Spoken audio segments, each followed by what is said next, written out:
नमस्कार। किसी भी समय देश में लोकसभा चुनाव के समय और तारीखों की घोषणा हो सकती है।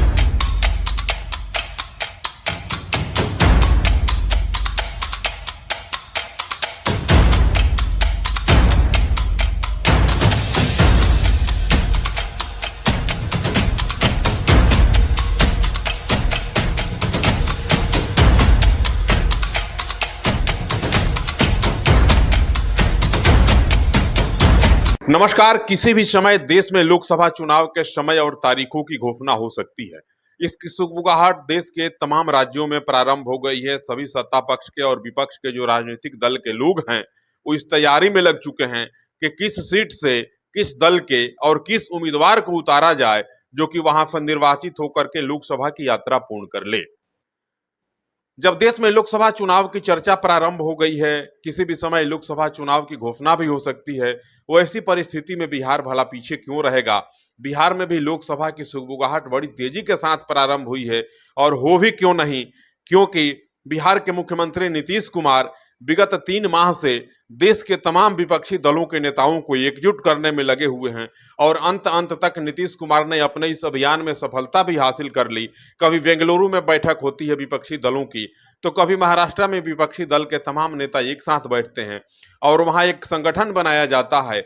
विपक्षी दलों का एक गठबंधन बनता है जिस गठबंधन का नाम इंडिया रखा जाता है। इंडिया गठबंधन के नेतृत्वकर्ता, इसकी शुभारंभ करने वाले, यूं कहें कि विपक्षी एकता के नींव डालने वाले बिहार के मुख्यमंत्री नीतीश कुमार जब बिहार से आते हैं तो बिहार में भी लोकसभा की सुगबुगाहट भला क्यों न प्रारंभ हो। बिहार में 40 लोकसभा की सीटें हैं और 40 लोकसभा की सीटों पर एक तरफ जहां भारतीय जनता पार्टी के लोग कह रहे हैं कि बिहार की 40 में 40 सीटें भाजपा गठबंधन के झोली में जाएंगी, जबकि महागठबंधन अर्थात नीतीश और लालू की जोड़ी के जो लोग हैं उनका कहना है कि 40 में 40 सीट जो है महागठबंधन जीतेगा। नमस्कार, मेरा नाम शंभू प्रसाद अभय है और आप मुझे मेरे चैनल पे देख रहे हैं। बात जब लोकसभा चुनाव की होती है और बात जब बिहार के 40 सीटों पे लोकसभा चुनाव की होती है तो उसमें सबसे हॉट सीट माना जाता है बिहार के गोपालगंज का लोकसभा क्षेत्र। गोपालगंज काफी महत्वपूर्ण लोकसभा सीट माना जाता है क्योंकि यहाँ से अब्दुल गफूर, लालू प्रसाद और राबड़ी देवी 3 मुख्यमंत्री गोपालगंज से रहे हैं जिन्होंने बिहार का नेतृत्व किया है। लालू प्रसाद मुख्य रूप से गोपालगंज के फुलवरिया उनकी जन्मभूमि है और वे फुलवरिया से आते हैं। फुलवरिया में रेलवे लाइन, रेलवे स्टेशन बैठाने का लालू प्रसाद ने काम किया। उनकी धर्म पत्नी और बिहार के पूर्व मुख्यमंत्री राबड़ी देवी सेलारकला गांव से आती हैं और अब्दुल गफूर साहब सरिया गोपालगंज से आते हैं। तीनों लोगों ने गोपालगंज में जन्म लिया और बिहार के मुख्यमंत्री पद को सुशोभित किया। अब सवाल यह है कि लालू प्रसाद यादव जिस गोपालगंज से आते हैं उस गोपालगंज सीट को काफी हॉट सीट माना जाता है और लंबे समय से जेडीयू, भाजपा और कांग्रेस का यहां पर कब्जा रहा है। अब देखना यह है कि इस बार जो है गोपालगंज सीट और गोपालगंज की जनता लालू प्रसाद और इस महागठबंधन के प्रतिष्ठा को बचा पाती है कि गंवा देती है। यह मुकाबला बड़ा रोचक होगा और सबकी निगाहें गोपालगंज सीट अर्थात लालू प्रसाद के गृह लोकसभा सीट जो गोपालगंज है उस पर टिकी हुई है। गोपालगंज वैसे बड़ा महत्वपूर्ण जिला है, समृद्धशाली जिला है गोपालगंज।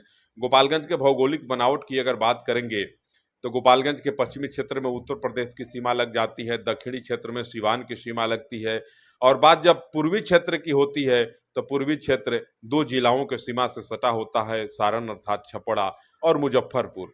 बात वहीं जब उत्तरी दिशा की करते हैं तो उत्तरी दिशा में गंडक का वह विशाल धारा है, गंडक की वह विशाल नारायणी नदी है जिस नदी के बाढ़ से प्रत्येक वर्ष हजारों की संख्या में लोग प्रभावित होते हैं और गोपालगंज की आधी आबादी जो है, कृषि का जो क्षेत्र है वह प्रभावित हो जाता है बाढ़ से।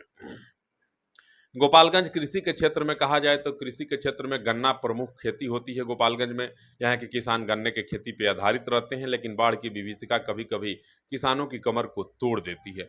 धार्मिक और आध्यात्मिक दृष्टिकोण से देखें तो गोपालगंज काफी महत्वपूर्ण जिला माना जाता है। गोपालगंज से 7 किलोमीटर दक्षिण की ओर सिवान गोपालगंज मुख्य मार्ग पर मां सिंहवासिनी थावे भवानी का वह अद्भुत और अलौकिक मंदिर है जहां से देश के कोने कोने से श्रद्धालु आते हैं, मां के श्री चरणों में प्रार्थना निवेदित करते हैं और मां उनकी मनोकामनाओं को पूर्ण करती हैं। थावे से 5 किलोमीटर जैसे आप दक्षिण बढ़ेंगे, मां लछवार का मंदिर है, वहां भी देश के कोने कोने से श्रद्धालु आते हैं। हथुआ का गोपाल मंदिर पूरे बिहार में एक अद्भुत स्थान रखता है। गोपाल मंदिर ऐतिहासिक स्थल है। पर्यटन की दृष्टि से भी गोपाल मंदिर को काफी महत्वपूर्ण माना जाता है, जो ऐतिहासिक हथुआ राज का यह मंदिर कहा जाता है। बात जब देश में लोकसभा चुनाव की हो रही है तो गोपालगंज में भी इसकी सुगबुगाहट तेज हो गई है। फिलहाल गोपालगंज के सीट पे जेडीयू के डॉक्टर आलोक कुमार सुमन का कब्जा है, लेकिन अब क्या होगा, कौन यहाँ से चुनाव लड़ेगा, किसके जीत के किसके सर पे जीत का सेहरा बंधेगा गोपालगंज में, यह बड़ा रोचक हो जाता है यहाँ का मुकाबला। गोपालगंज में कोयरी, कुर्मी, दलित, महादलित, इन तमाम वैश्य, इन तमाम लोगों के जब एकजुटता की बात होती है, ये तमाम लोग जब एकजुट हो जाते हैं, गोलबंद हो जाते हैं, तो एक राजनीतिक खेल हो जाता है और ये लोग जिसको चाहते हैं वे लोग यहाँ से चुनाव निर्वाचित हो जाते हैं। गोपालगंज वैसे तो 2 अक्टूबर 1973 को जिला का दर्जा प्राप्त किया, अर्थात जिला बन पाया, जिला के अस्तित्व में आया। 1957 से ही संसदीय क्षेत्र बन चुका था गोपालगंज। 2008 के परिसीमन की बात करें तो इसके बाद से इस सीट को अनुसूचित जाति के लिए सुरक्षित कर दिया गया था, जो आज भी कायम है। इसके पहले 1957 से ही इस सीट पर कांग्रेस का कब्जा रहा, अर्थात गोपालगंज सीट 1957 से ही कांग्रेस का अवैध दुर्ग रहा, जिसमें कोई सेन नहीं लगा पा रहा था। 1957 में कांग्रेस के डॉक्टर सैयद महमूद यहां से सांसद चुने गए थे। उन्होंने सोशलिस्ट पार्टी के सिया शरण बिहारी को पराजित किया था। 1962 से 1977 तक कांग्रेस के द्वारिकानाथ तिवारी ने ही इस सीट का प्रतिनिधित्व किया, अर्थात कांग्रेस यहां से लगातार चुनाव जीतती रही और यह कांग्रेस का अवैध दुर्ग माना जाता था। बात जब 1980 के चुनाव की करते हैं तो कांग्रेस के नगीना राय यहां से सांसद बने थे, लेकिन इस कांग्रेस के अवैध दुर्ग में 1984 में निर्दलीय सांसद का चुनाव लड़ने वाले कारी प्रसाद पांडे ने कांग्रेस के नगीना राय को बुरे ढंग से प्रभावित करके पराजित कर दिया और कांग्रेस के किले को ध्वस्त कर दिया, अवैध किले में सेन मार दी, इस किले को ध्वस्त कर दिया। 1980 के लोकसभा के चुनाव के बाद से यहाँ के वोटरों ने एक नया फॉर्मूला अपनाया और उन्होंने तय किया कि अब एक व्यक्ति गोपालगंज से दोबारा सांसद नहीं चुना जाएगा और एक बार एक व्यक्ति को ही मौका दिया जाएगा और प्रत्येक बार नए उम्मीदवार यहाँ से चुनाव जीतेंगे और लोकसभा का प्रतिनिधित्व करेंगे। स्थानीय लोगों का कहना है कि जब एक व्यक्ति एक बार जीतेगा तो मन लगा करके काम करेगा। बात जब 1984 के बाद से यहाँ कोई भी नेता दोबारा सांसद नहीं बना।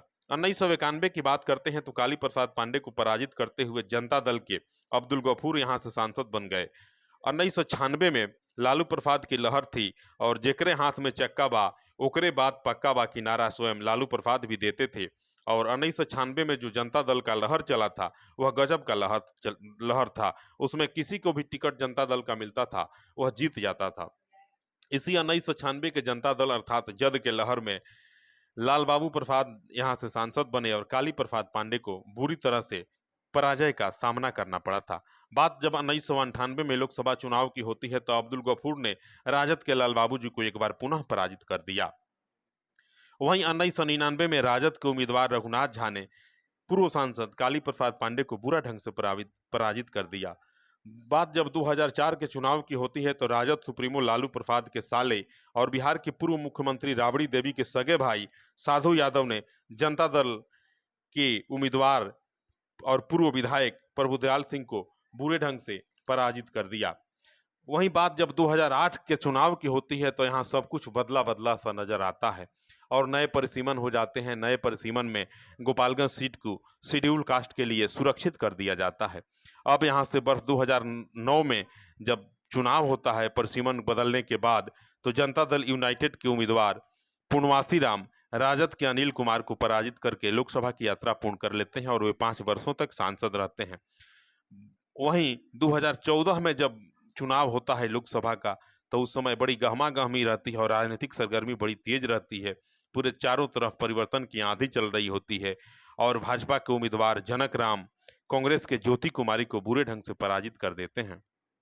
वहीं 2019 में जब लोकसभा का चुनाव होता है तो जनता दल यूनाइटेड और भाजपा गठबंधन के उम्मीदवार डॉक्टर आलोक कुमार सुमन, राष्ट्रीय जनता दल के उम्मीदवार सुरेंद्र महान जी को पराजित करके लोकसभा चले जाते हैं, जो आज भी सांसद यहाँ से रहते हैं। गोपालगंज बड़ा वैभवशाली जिला है और गोपालगंज में राजनीति के वैसे वैसे खेल खेले जाते हैं, राजनीति का वैसा वैसा एक समीकरण बनाया जाता है जिससे पूरा देश और पूरे देश की राजनीति प्रभावित हो जाती है। जातीय समीकरण की बात करें तो यहाँ मुस्लिम लगभग 3 लाख से ज़्यादा वोटर हैं, भूमिहार 1,10,000 से ज़्यादा वोटर हैं, ब्राह्मण वोटरों की बात करें तो 1,60,000 से ज़्यादा ब्राह्मण वोटरों की संख्या है।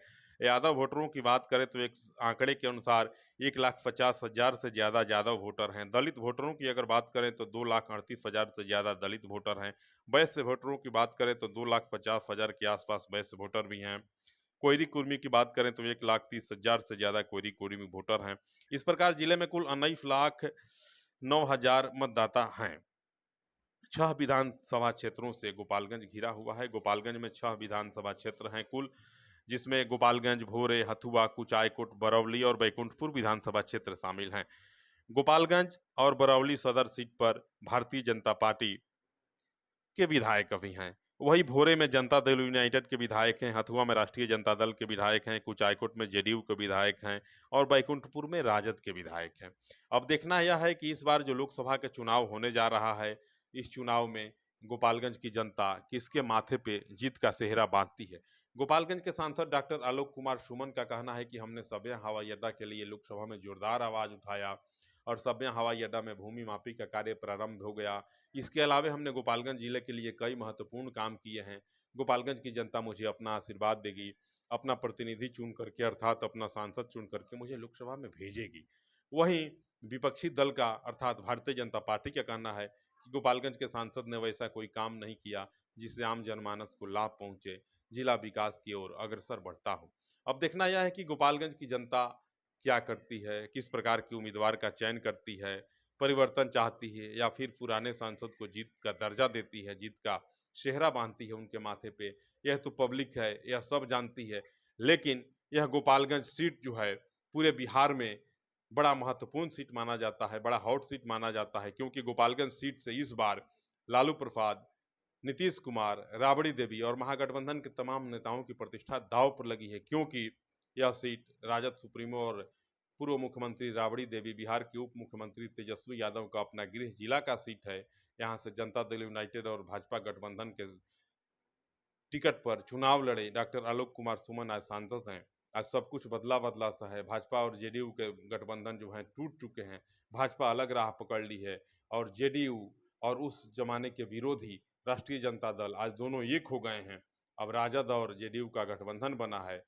पुराने साथी जो थे जेडीयू के, भारतीय जनता पार्टी के लोग, वे आज अलग हो गए हैं। अब देखना है कि किस प्रकार का समीकरण यहाँ बनता है। जनता इन्हें, लालू जी को अपने जिला का शान बनाती है, प्रतिष्ठा उनको वापस कर देती है, या फिर विपक्ष की अर्थात भाजपा के किसी उम्मीदवार को जीत का सेहरा बांधती है, तो आने वाला वक्त बताएगा। लेकिन जिस प्रकार से गोपालगंज में राजनीतिक समीकरण चल रहा है, जिस प्रकार से लोकसभा चुनाव की चर्चा चल रही है, पब्लिक कुछ कहने को तैयार नहीं है। पब्लिक कहती है कि समय आएगा, चुनाव का जब वक्त आएगा उस समय हम लोग बताएंगे कि वोट किसको देना है। अभी कुछ कहने से कोई फायदा नहीं है। लेकिन गोपालगंज के आन बान और शान के लिए जो लड़ाई लड़ेगा, गोपालगंज के विकास की जो बात करेगा, वोट हम लोग उसी को देंगे। गोपालगंज की जनता का कहना है, बहुत सारे लोग बताते हैं कि अब तक जितने सांसद गोपालगंज से रहे, सब लोग गोपालगंज को लूटने का काम किया, गोपालगंज को किसी ने कुछ दिया नहीं। आपका क्या सोच है? आप क्या सोच रहे हैं? कमेंट बॉक्स में जाएंगे और गोपालगंज के विकास के लिए, गोपालगंज की राजनीति के लिए एक बार जरूर कमेंट करेंगे। नमस्कार।